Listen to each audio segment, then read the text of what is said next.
दिगंबरा दिगंबरा श्रीपाद वल्लभ दिगंबरा. तुम्ही श्रीपाद प्रभूंचे भक्त असाल तर हा व्हिडिओ शेवटपर्यंत ऐका. व्हिडिओ आवडल्यास व्हिडिओला लाईक करा आणि कमेंटमध्ये श्रीपाद प्रभूंचा जयघोष करायला विसरू नका. श्रीपाद प्रभू म्हणतात, मनुष्याने गृहस्थाश्रमात गृहस्थ धर्मानुसार आपली सगळी कामे करून ती भगवंतांना समर्पित करावीत आणि सद्गुरूंची सेवा करावी.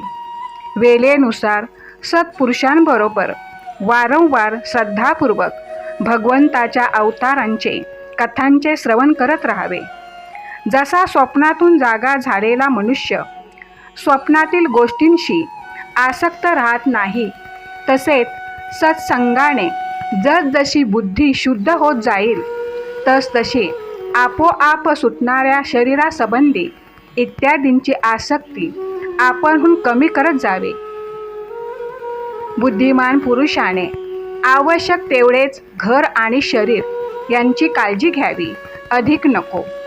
आतून विरक्त राहून बाहेरून विषयासक्त असल्याप्रमाणे लोकांमध्ये व्यवहार करावा.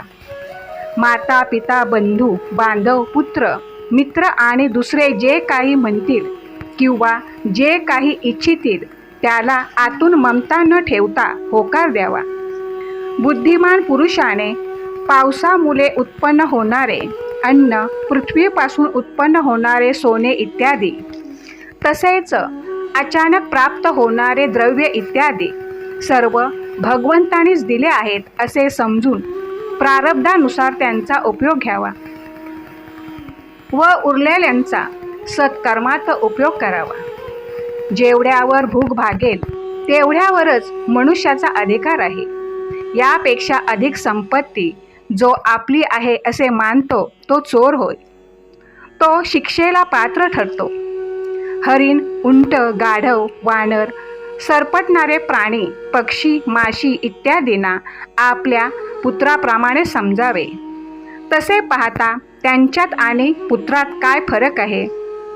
गृहस्थ मनुष्याने प्रारब्धानुसार जे काही मिळेल त्या संतुष्ट असावे. आपल्याकडील अन्न, संपत्ती, प्राणी व ज्यांना आवश्यकता आहे अशांना आपल्या संपत्तीचा पावभाग वाटून नंतर स्वतः उपयोगात आणावा. एवढ्यातच काय, जिला मनुष्य आपली समजतो त्या आपल्या पत्नीला सुद्धा अतिथी इत्यादींच्या सेवेत लावावे. आपल्या व्यवसायाने मिळालेल्या सामुग्रीने दररोज देव, ब्राह्मण, मनुष्य, पितृगण आणि आपल्या आत्म्याचे पूजन करावे. एकाच परमेश्वराची वेगवेगळ्या रूपातील ही आराधना होय.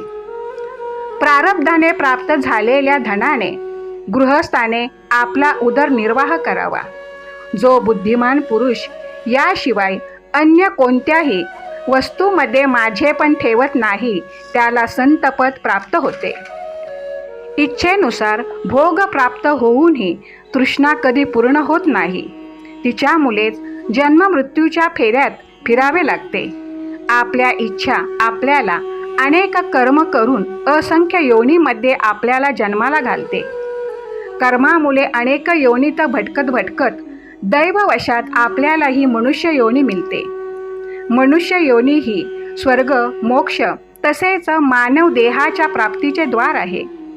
संसारातील स्त्री पुरुष सुखाची प्राप्ती आणि दुःखाची निवृत्ती व्हावी यासाठी कर्म करतात, परंतु त्याचे उलटेच फल मिळते. दुःखाने बेजार झालेल्या मनुष्याने अतिशय कष्टाने काही धन आणि भोग प्राप्त करून घेतले तरी त्याला मरण हे येणारच असल्याने त्याचा काय उपयोग? लोभी आणि इंद्रियाच्या अधीन असणारे लोक यांना भीतीने झोप येत नाही, म्हणून ज्याच्यामुळे शोक, मोह, क्रोध, राग, भय, परिश्रम इत्यादी विकार उत्पन्न होतात त्या धन आणि जीवनाच्या इच्छांचा शहाण्याने त्याग करावा. स्वधर्म पालन, भगवंताच्या कथांचे श्रवण, भगवंताचे नामस्मरण, तपश्चर्या, जप आणि समाधी ही मोक्षाची साधने आहेत.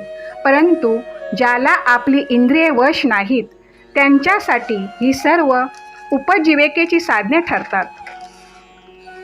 मला तुम्हाला सांगावेसे वाटते की तुम्ही कोणत्याही देवतेची, सद्गुरूची आराधना करा, पण जोपर्यंत सर्व देवतांची आराधना ही एकाच ईश्वराची रूपे आहेत हे जोपर्यंत तुम्हाला समजत नाही, तोपर्यंत तुम्ही देवतांच्या मध्ये भेदभाव करतच राहाल आणि अशी आराधना तुम्हाला भगवंतापर्यंत पोचण्यासाठी तुमच्या मार्गात उशीर लावणार. ज्याला परमेश्वरापर्यंत पोचायचे आहे त्यांनी हा भेदभाव दूर करायला पाहिजे, तेव्हाच तुम्ही परमेश्वराशी एकरूप व्हाल. मित्रांनो, संपूर्ण व्हिडिओ ऐकल्याबद्दल तुम्हाला खूप खूप धन्यवाद.